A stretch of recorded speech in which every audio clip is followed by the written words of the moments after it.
Hi guys, Assalamu alaikum. মই নাজমাই মোৰ অন্য এটি ভিডিঅ' লৈ আপোনালোক সকলোকে স্বাগতম জনাইছোঁ। আজি দেখুৱাব বিচাৰিছোঁ এটা ঘৰতেনো ব্ৰাইডেল পেক কেনেকৈ বনাব পাৰি। যেটো কইনাসকলৰ ব্ৰাইডসকলক খুব সোনকালে ৰিজাল্ট লাগে, তেওঁলোকে গ'ল্ড ফেচিয়েল কৰাৰ লগতে ঘৰতো যদি নিজে এনেকুৱা কিবা এটা ৰেমেডি কৰি ঘৰত হানে, যিটো কোনো ধৰণৰ একো অপকাৰ নকৰে, সম্পূৰ্ণ নেচাৰেল ৰেমেডি, তেওঁলোকে খুব সোনকালে ধুনীয়া উজ্জ্বল এটা চেহেৰা পাব। চেহেৰাৰ উজ্জ্বলতাটো ওলাই আহিব। আৰু অকল ব্ৰাইডসকলেই নহয়, ঘৰৰ মানুহে ব্ৰাইডৰ লগৰ বোলে বাই ভনী কোনোবা লগৰ বৌয়েক মাক সকলোৱে ইউজ কৰিব পৰা এটা নেচাৰেল ৰেমেডি আপোনালোকৰ আগত দেখুৱাব বিচাৰিছোঁ। তাৰ কাৰণে মই কি বস্তু লৈছোঁ তাকে আপোনালোকক দেখাইছোঁ। তাৰ কাৰণে মই লৈছোঁ এই কাপটোত অকণমান গাখীৰ আছে, 2 চামুচ গাখীৰ তাৰ পৰা মই ল'ম। চাওক, তাত দিলোঁ 2 চামুচ গাখীৰ। তাৰপৰা ল'ম মই 1 চামুচ বেচন। চাওক, বেচন 1 চামুচ দিছোঁ, ভালদৰে মিলাই লৈছোঁ। তাতে দিম মই অকণমান পানী।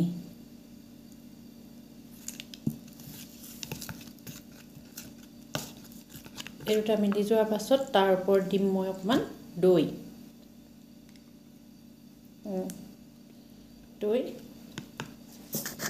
দৈ দিয়াৰ পাছত দিম অকণমান হালধি।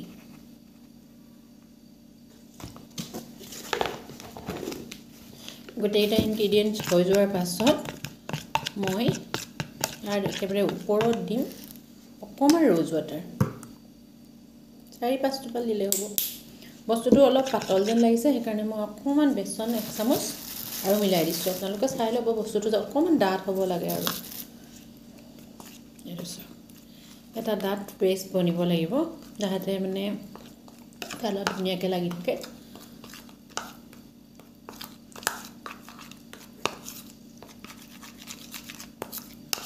এতিয়া মই লগাই দেখুৱাম আপোনালোকক।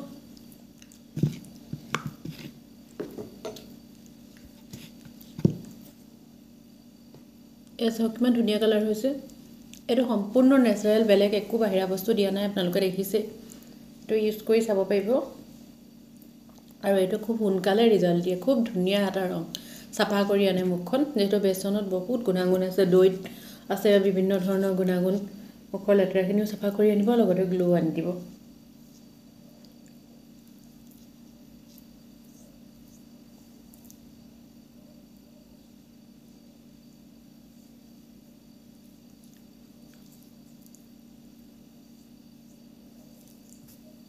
দৈ আৰু বেচনৰ কম্বিনেশ্যনটো খুব ধুনীয়া এটা কম্বিনেশ্যন, আপোনালোকে লগাই চাব পাৰিব। এই দুটা বস্তুৱে খুব ধুনীয়া ৰিজাল্ট দিয়ে। আৰু বিশেষকৈ মই আকৌ কৈছোঁ, ব্ৰাইডসকলৰ কাৰণে যে এইটো অতি উত্তম। ব্ৰাইডসকলে সপ্তাহত 2বাৰকৈ হ'লেও বিয়াৰ এমাহমানৰ আগৰ পৰা এইটো বস্তু যদি লগোৱা ষ্টাৰ্ট কৰে, এনেও আমি পাৰ্লাৰত যেতিয়া ফেচিয়েল কৰাওঁ, বা মই আগতে নিজেও পাৰ্লাৰত ফেচিয়েল কৰিছোঁ কাষ্টমাৰক, তেতিয়া আমি বিয়াৰ 15 দিনমানৰ আগত কৰিবলৈ ছাজেষ্ট কৰোঁ। তেতিয়াহে লাহে লাহে ৰংটো ওলায়। আৰু এই বস্তুটো আপুনি গ'ল্ড ফেচিয়েল কৰাৰ লগতো আগেও কৰিব পাৰে, একো কথা নাই, এইটো একো অপকাৰ নকৰে।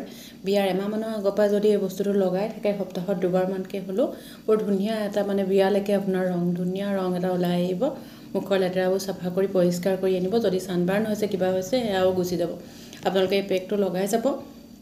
ঘৰত সম্পূৰ্ণ ঘৰুৱা বস্তুৰে তৈয়াৰী এটা পেক, মুখৰ উজ্জ্বলতা ঘূৰাই আনিব।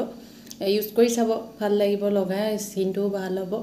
আৰু যদি ভিডিঅ'টো ভাল লাগিলে লাইক কৰিব, শ্বেয়াৰ কৰিব, ছাবস্ক্ৰাইব কৰিব। আৰু এইটো পেকটো আধা ঘণ্টা লগাই আপোনালোকে নৰ্মেল পানীৰে ধুই দিব। ধন্যবাদ।